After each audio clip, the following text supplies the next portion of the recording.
How to silently kill one's wife and daughter. I am thinking about this issue right now. I'm aware that there are rumors about ghosts haunting here, but I simply couldn't care less about this. My anger has been infinitely magnified since I entered here. The mode of copying has got me out of control. Some negative thoughts came into my mind. Loneliness makes my violence take on a concrete form. The hotel's ghostly spirit has pushed me to evolve. My name is Jack Torrance. I will inherit the violent cycle of the previous historical period.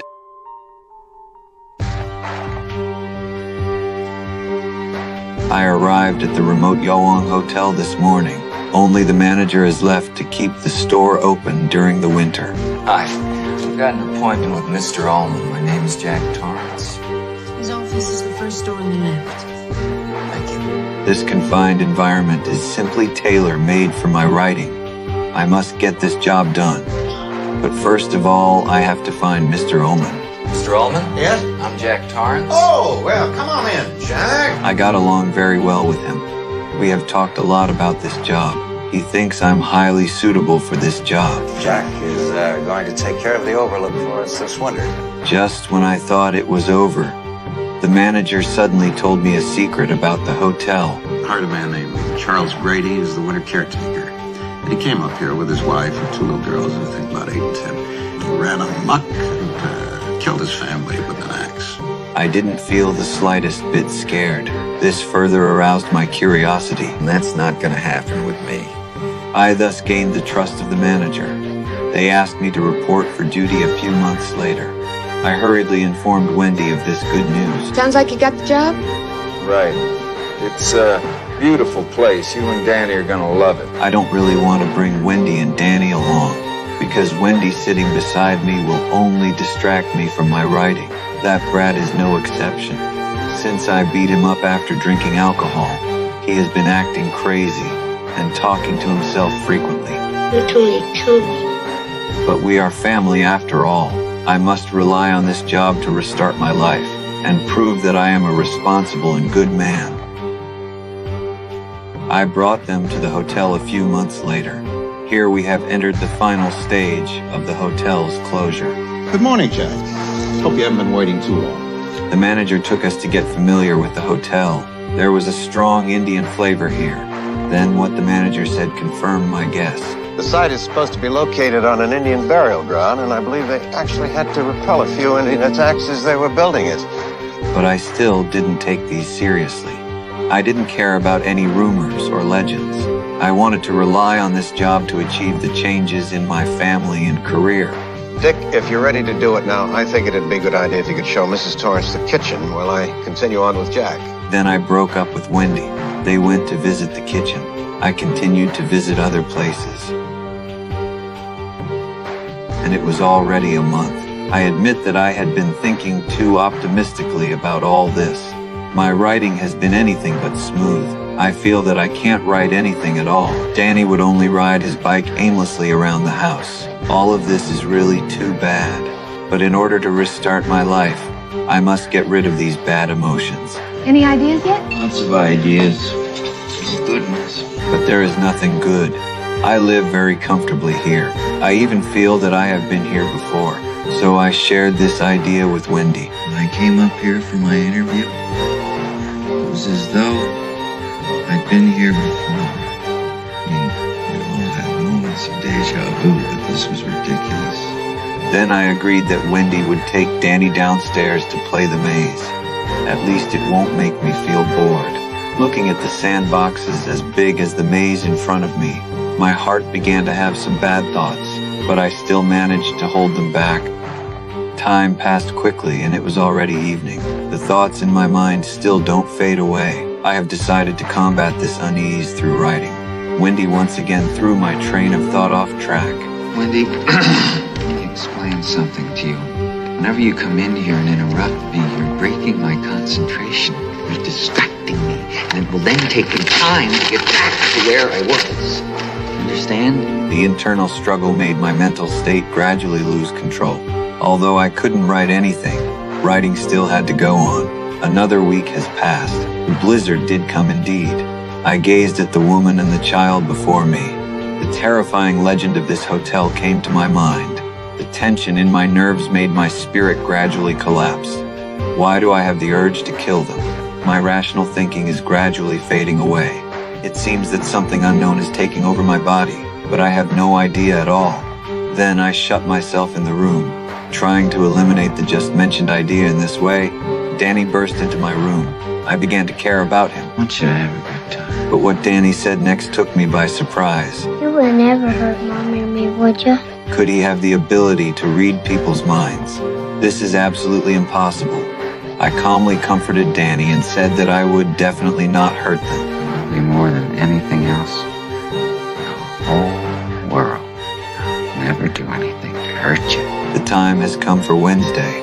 Today I had a nightmare. My shout caught Wendy's attention, but I woke up immediately. I dreamed that I killed you and Danny.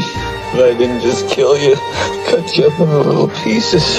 Just as I was pouring out my dream to Wendy, I found that Danny had appeared with injuries all over his body. Danny, what happened to your neck? You son of a bitch! How could you?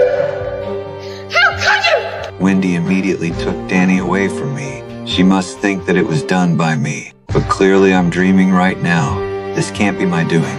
Could it be that I'm hallucinating?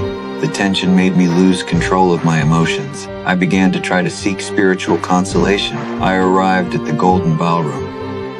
Goddamn soul. Just a glass of beer. I feel my mental state is getting worse and worse. Then I began to talk to myself. A little slow tonight, isn't it? The bartender suddenly appeared. Yes, it is, Mr. Torrance. His appearance didn't surprise me at all. I knew it was an illusion.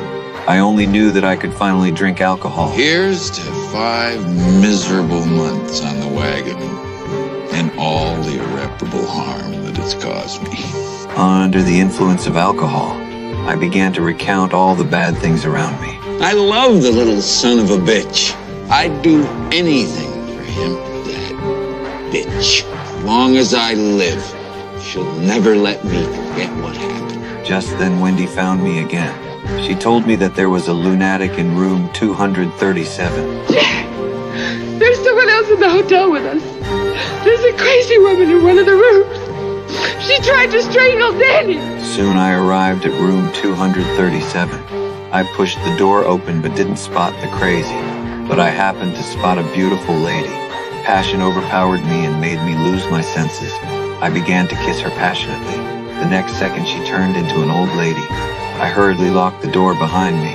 Finally, I left this place. I returned to Wendy's side. But I concealed what happened just now. Did you find anything? No, nothing at all. She thought it was too strange for all that, and she decided to take Danny back home. Leave the hotel? I had a heated argument with her. Wendy, I have let you fuck up my life so far, but I am not gonna let you fuck this up. The violent tendency has resurfaced in my mind again. I returned to the Golden Hall once again. I never expected that there would be a dance party here. I asked the bartender for another drink again. He actually didn't bother to ask me for money. No charge to you, Mr. Torrance. Your money's no good here. I finally realized that these people were all spirits of the dead. They are all real and existent. But for some reason, only I could see them. Just as I was still pondering over this issue, a guard soiled my clothes. Oh dear, I'm so sorry, sir. He led me to the bathroom and began to wipe me down. His enthusiasm made me curious about his name. What do they call you around here, Jeezy? Grady, sir. Delbert Grady. His name was actually Grady. Could it be that he is the former administrator? Weren't you once the caretaker here? Why, no, sir. I don't believe so. Despite his denial, but I'm sure he was the previous administrator. Mr. Grady, you were the caretaker here. I'm sorry to differ with you, sir. You've always been the caretaker. Just as I was still pondering over this sentence, he suddenly confided a secret to me. Your son is attempting to bring an outside party into this situation. I was extremely angry when I learned of this. I think it's all Wendy's fault. He is not only going to ruin my life, and also ruin my last venture. I can never allow her to succeed. I must correct all the mistakes. I decided to kill them. I cut off all external connections. Then they would be completely out of reach. I returned to the hall. I noticed Wendy was looking at the work. Yes, I haven't written a single word these days. It seems that you know I'm already crazy. I simply stopped pretending. I blurted out the bad thoughts in my mind. I said, I'm not gonna hurt you. I'm just gonna bash your brains in. I'm gonna bash them right the fuck in. I never expected that she would dare to hit me. I fainted on the spot after being hit on the head. When I woke up, I found that I had been locked up in a warehouse. Wendy, baby, I think you hurt my head real bad.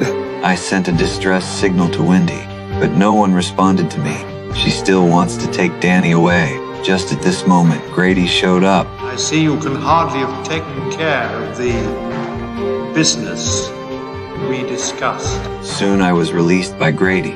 I promised him that I would definitely correct them. I chopped the door of the house hard with an axe. My madness makes me feel no fatigue at all. Then I quickly split open the first door. Wendy, I'm home. My perversion has reached its peak. I was tormenting Wendy's nerves outside the door. I went crazy again, hacking at the door. Wendy's screams made me more and more excited. I really want to see what she looks like after she dies. I also split open the second door. I'm going to give Wendy a surprise. Here's Johnny. I could tell my Wendy baby was scared. Okay, Johnny's coming right away. Just as I was about to approach Wendy, I didn't expect that she had a scratch that cut me. I heard the sound of a car engine. It seemed that the outsider had arrived. I've decided to kill the outsiders first. I quietly hid in the corner. Soon I killed this black guy. The cycle of violence has begun. No one can escape. I found Danny in a panic. I picked up the axe and continued to chase him. I followed him all the way to the maze outside. I followed the shoe prints in the maze to look for him. I found that I simply couldn't find Danny at all. I feel like my head is about to explode. The cold has deprived me of the ability to move. Finally, I was completely lost in the maze. I gradually lost my breath, possessed by the vengeful spirit of the hotel. All of this seems like a dream. The hotel fantasy is eroding me. Perhaps they do exist, but violence is the real culprit behind the tragedy. I'm just a killing puppet. When the next winter comes, new people will come to apply. Only now do I realize that an individual may briefly escape fate, but violence will seek new hosts.